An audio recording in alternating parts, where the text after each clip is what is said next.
चोल की छत से शुरू हुआ बिजनेस आज 1600 करोड़ का ब्रांड बन चुका है। शुरुआत में इनके पास सामान लाने के लिए भी पैसे नहीं थे। 80 रुपए उधार लेकर ये बिजनेस शुरू किया गया था और आज ये देश की बड़ी से बड़ी ब्रांड से कॉम्पीट कर रहा है। इतना बड़ा प्रोडक्शन वॉल्यूम होने के बावजूद भी इनके पास खुद की फैक्ट्री नहीं है और सारा काम आज भी हाथों से होता है। आपके सिटी की स्लम में रहने वाली 45,000 औरतें इस बिजनेस की को ओनर्स है। आपने थंबनेल और टाइटल में देख ही लिया होगा कि हम किस ब्रांड की बात करने वाले हैं। वीडियो को लास्ट तक देखना क्योंकि इनकी स्टोरी काफी इंस्पायरिंग है। इस बिजनेस की जर्नी 1959 से शुरू हुई थी, लेकिन मेरा पर्सनल एक्सपीरियंस बताता हूँ जो मेरे साथ रिसेंटली हुआ। कुछ टाइम पहले मुझे ऑफिस जाने के लिए एक ऑल्टरनेट रास्ता लेना पड़ा जो एक स्लम के पास से गुजरता था। अब रास्ते में एक बस खड़ी थी। रास्ता पतला होने की वजह से मुझे वेट करना पड़ा। वहीं पे मेरा ध्यान गया कि बस के ऊपर लिखा हुआ था लिज्जत। नाम को पढ़ते ही मुझे रिकॉल हो गया कि ये लिज्जत पापड़ की फैक्ट्री की बस होगी और ये वर्कर्स को छोड़ने आई होगी। वहीं पे मैं देखता हूँ कि कुछ औरतें बस में से उतर रही है और उनके हाथ में एक पॉली बैग है जिसके अंदर पापड़ बनाने का गूंदा हुआ आटा था। मेरे मन में सवाल आया कि लिज्जत पापड़ की वर्कर्स गूंदा हुआ आटा घर में क्यों लेके जा रही है। मैं अपनी क्यूरियोसिटी को कंट्रोल नहीं कर पाया और मैंने जाके उनसे कुछ सवाल पूछे। उनके आंसर सुनने के बाद मैं शॉक हो गया क्योंकि उन्होंने जो बताया था वो काफी अमेजिंग था। अब उन्होंने जो मुझे बताया मैं आपको आगे वीडियो में बताऊंगा। पहले 1959 में चलते हैं जहां से बिजनेस की शुरुआत हुई थी।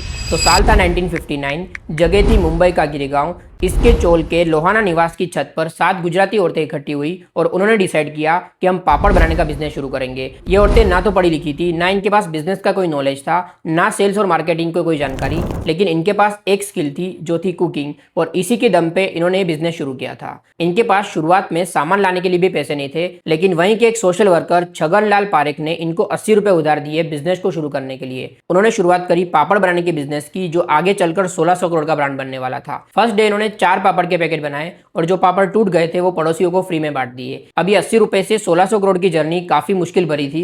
इन्होंने मार्च में ये काम शुरू किया था और जून में मानसून आ गया और 4 महीने के लिए सब कुछ बंद करना पड़ा क्योंकि मॉइस्चर की वजह से पापड़ नहीं सूख रहे थे। अब जैसे तैसे करके साल खत्म हुआ और पहले साल का टोटल रेवेन्यू 6,196 रुपीज। उनके मेंटर छगनलाल पारेख ने एक ही एडवाइस दी कि क्वालिटी से कभी भी कॉम्प्रोमाइज मत करना और यही एडवाइस आगे चलकर इनको 1600 करोड़ का ब्रांड बनाने वाली थी। उस टाइम तक ये पापड़ बिना किसी ब्रांड के बेचे जा रहे थे। लिज्जत ब्रांड आगे चल के आया। ये नाम कैसे आया इसकी स्टोरी मैं आपको आगे वीडियो में बताता हूँ। धीरे धीरे वर्ड ऑफ माउथ पब्लिसिटी से इनका रेवेन्यू काफी बढ़ गया और इनके साथ दूसरे साल तक 150 से ज्यादा औरतें जुड़ गई और तीसरे साल आते आते तो 300 से ज्यादा औरतें हो गई। अब इतने बड़े नंबर में औरतें ज्वाइन कर रही थी उसका एक कारण ये भी था कि यहाँ पे जो भी ज्वाइन होता वो वर्कर नहीं होता, वो को ओनर होता, क्योंकि जो भी प्रॉफिट हो रहा था वो सब में इक्वली बांटा जा रहा था। अब इतनी सारी औरतें ज्वाइन हो गई कि चोल की छत छोटी पड़ गई। अब सवाल आया कि क्या करें।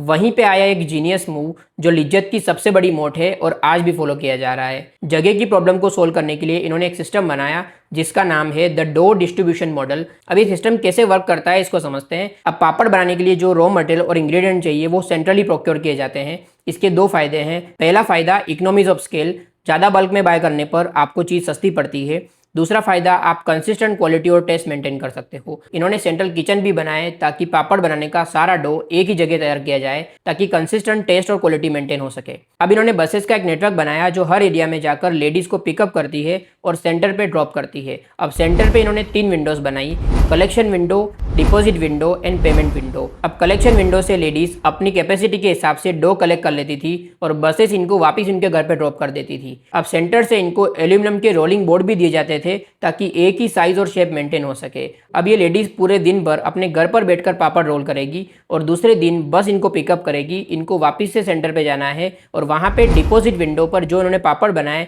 वो डिपॉजिट कर और पेमेंट विंडो से उनको डेली उनके प्रोडक्शन के हिसाब से पैसे भी मिल जाते थे। इसी मास्टर स्ट्रोक की वजह से इन्होंने जगह और फैक्ट्री का प्रॉब्लम तो सोल्व कर दिया था, लेकिन एक और प्रॉब्लम आया क्वालिटी और हाइजीन का। तो यहाँ पे इन्होंने एक सिस्टम बनाया, रेंडमली किसी भी लेडीज के घर पर जाके ये क्वालिटी और हाइजीन को चेक कर सकते हैं। अब ये ब्रांड नेम लिज्जत कैसे आया? तो 1962 में इन्होंने एक कॉन्टेस्ट रखा जहां पे ब्रांड नेम के सजेशन मांगे गए जिसकी प्राइस मनी 5 रुपए थी और वहीं से आया लिज्जत जो एक गुजराती वर्ड है जिसका मतलब होता है टेस्टी या फिर स्वादिष्ट। धीरे धीरे मेंबर्स की स्ट्रेंथ बढ़ती गई। 1966 में इसको कोऑपरेटिव सोसाइटी के रूप में रजिस्टर किया गया और जितनी भी लेडीज इससे जुड़ी हुई थी उनको मेंबर्स बनाया गया। इन सारे मेंबर्स को लिज्जत सिस्टर्स कहा जाता है। यहाँ पे कोई हायरार्की नहीं थी, ना कोई सीईओ ना कोई सीएफओ, सब लोग एक समान। सिर्फ गवर्नेंस के लिए 20 लोगों को चुना जाता है जिसमें से एक प्रेसिडेंट होता है, एक वाइस प्रेसिडेंट होता है और एक ट्रेजरर होता है, और ये ज्वाइंटली सारे बिजनेस डिसीजन लेते हैं। हर रोज के प्रोडक्शन पर एक फिक्स रेट के हिसाब से लिज्जत सिस्टर्स को पेमेंट कर दी जाती है। साल के एंड पर जो भी प्रॉफिट होता है वो सभी लिज्जत सिस्टर्स में इक्वली बांट दिया जाता है। अब धीरे धीरे मेंबर्स बढ़ते गए, रेवेन्यू बढ़ता गया, ग्रोथ हुई, लोगों ने एडवाइस दी कि ऑटोमेशन कर लो, लेकिन कमिटी ने इसको सिरे से नकार दिया